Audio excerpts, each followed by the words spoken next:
I was in one of those phases where I was trying to spend more time outdoors instead of sitting behind my laptop after work, and my girlfriend Emily loved the idea more than I did. We'd been talking about doing a weekend camping trip in the mountains for months, and we finally lined up a free weekend to go. I'd grown up hiking with my dad, so I felt comfortable enough planning the route and picking a spot away from crowded campgrounds. It felt like something simple we could do together before life got busy again. We hiked up a quiet ridge trail that Friday afternoon, the kind where you barely passed more than 2 or 3 people the entire time. The air got colder the higher we went, and the forest got denser, but it felt peaceful more than anything else. When we reached a small clearing near a sloped boulder field, we set up the tent and small cooking area like we'd done on past trips. I remember thinking it felt too perfect, almost like one of those weekends you end up remembering for years. Emily brought along a cheap trail cam she'd used on a wildlife project in college,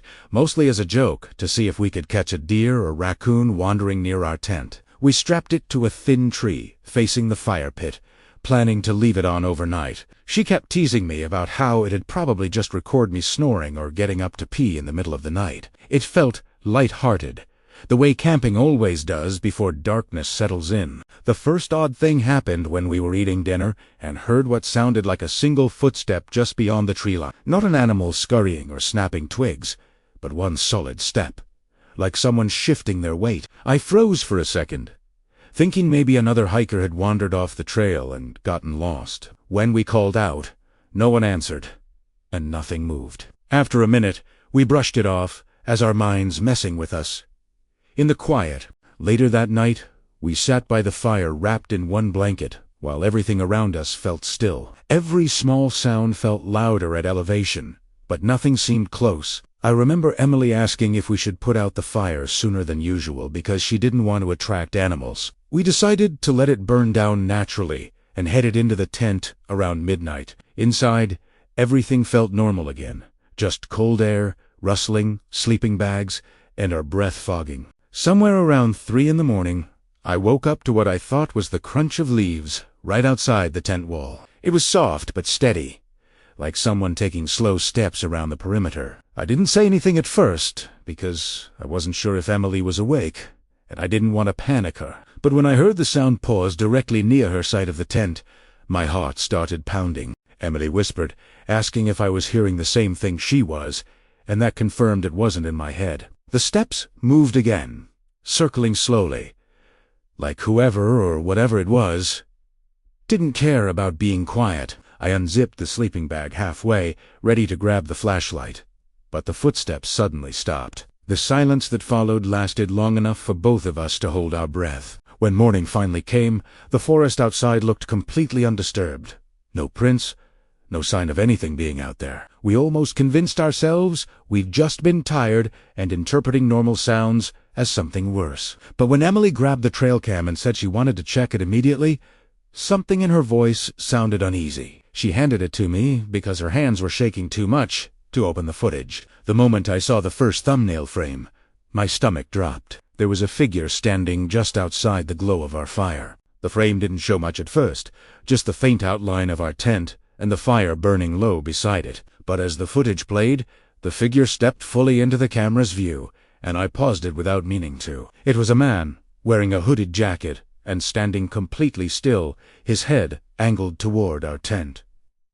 He didn't move like a hiker or someone wandering by accident. He stood there like he'd been waiting. Emily asked me to keep playing it, even though she already looked terrified. When I did, the man took a slow step forward, then another, until he was only a few feet from our tent. His posture was almost casual, but the way he kept staring made it feel deliberate. There was something wrong with how calm he looked, like he wasn't deciding what to do next. He already knew. Emily grabbed my arm and said she didn't want to watch anymore. We both sat there in the cold, processing what we'd just seen. I kept trying to find some normal explanation, maybe a lost camper or someone looking for help, but nothing fit. No normal person walks up to someone's tent in the middle of the night and circles it without saying anything. Emily said she wanted to leave right away, but I didn't want to make a sudden decision without understanding if the man was still nearby. I scanned the tree line constantly, expecting to see movement. We packed slowly at first,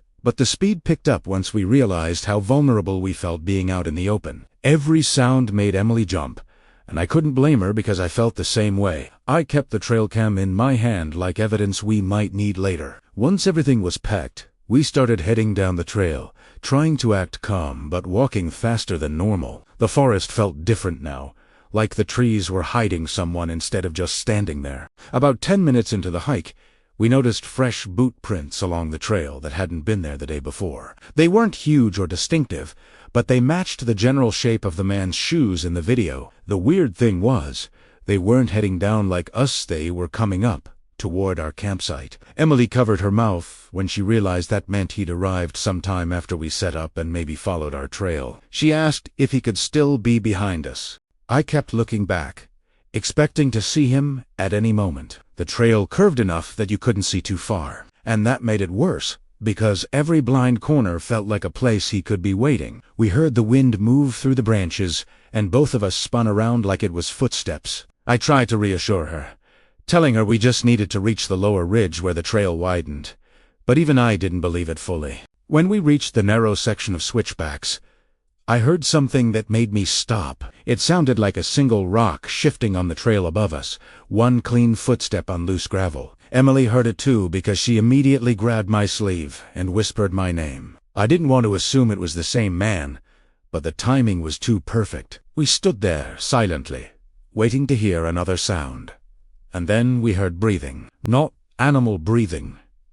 Human breathing. Hustabob USA on the next switchback. The sound of breathing froze both of us in place because it wasn't loud, but it was close enough that we knew someone was only a few steps above on the trail. I motioned for Emily to stay behind me as quietly as possible, even though my own hands were shaking. The switchback wall was just high enough that whoever was up there couldn't see us unless they leaned over. We didn't move, barely even inhaled, waiting for some clue about what they were doing. The breathing stopped for a moment, replaced by the soft crunch of a boot scraping the dirt. It was slow, almost careful, like the person was trying to listen just as hard as we were. Emily leaned close and whispered that we needed to go back down the trail, but doubling back didn't feel any safer. I didn't want to say it out loud, but I was scared that if we made too big of a move, whoever it was would follow. I could feel my heartbeat in my throat. Then, without warning, a head slowly leaned over the top of the switchback. Just the top half of a face, mostly shadowed by that same hood he wore in the trail cam footage. His eyes locked onto mine instantly, like he'd already known exactly where we were. Emily gasped when she saw him, and that tiny sound made him shift like he was deciding what to do next. I grabbed her wrist and whispered for her to run. We sprinted down the trail so fast that branches cut across our jackets and rocks slid out from under our feet. It didn't matter if we made noise, any more subtlety was completely gone. I heard him move right after us, not yelling, not saying a single thing, just running. His steps were steady, not as frantic as ours, which somehow made it even more terrifying. Emily kept asking how close he was, but I didn't dare look back at first. When I finally did, I saw him several yards up the trail, still running but not struggling at all, like he'd done this before.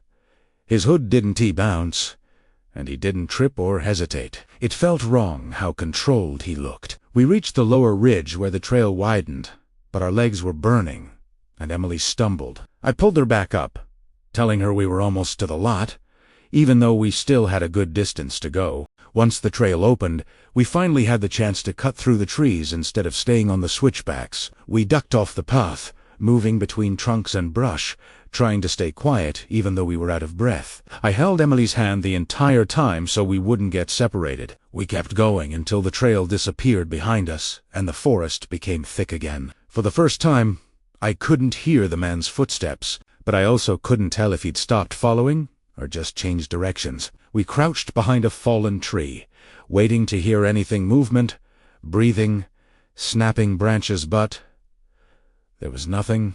It was too quiet. I told Emily we needed to keep moving toward the parking lot, even if we had to guess our way through. The forest felt heavier the longer we stayed still, like anything could be behind the next tree. We reached the lot nearly an hour later, scratched up, exhausted, and barely talking. There were 2 other cars parked near ours, but no people around. Before getting inside, I looked back at the trailhead one last time, half expecting to see him standing there.